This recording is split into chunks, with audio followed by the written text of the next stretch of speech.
So if I had two phrases for you this weekend, it would be start with a shit week in mind and make it too easy to miss.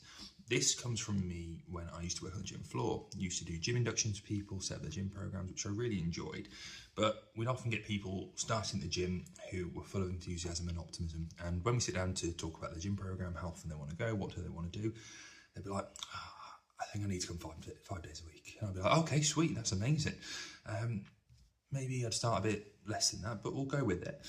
So one thing that often trips people up in this process is they don't really think about when they're going to do it.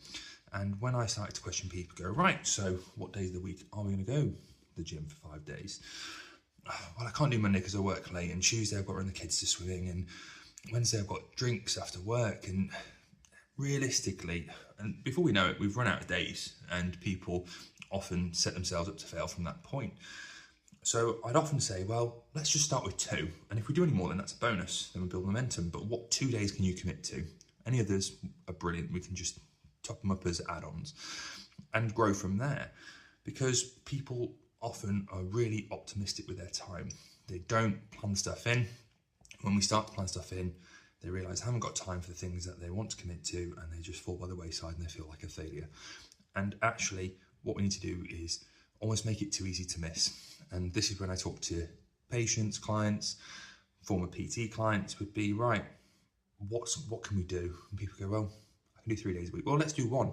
Because if we hit 1 and do 2, then we've doubled what we set the goal to. But if we said we're going to do 3, but we only hit 2, then we feel like we failed. And that's might seem like a really small change, but over time, that means that we can build momentum and confidence because we're overachieving on the goals that we set. So often when I sit down with people and set goals, we set minimum standards and we set really easy targets to build that momentum, build that confidence, because over time, that builds the consistency that we're looking for. People feel more ambitious, but they know they've got these habits built in, that they've been to the gym once or twice a week. So maybe let's add a 3rd in when we can.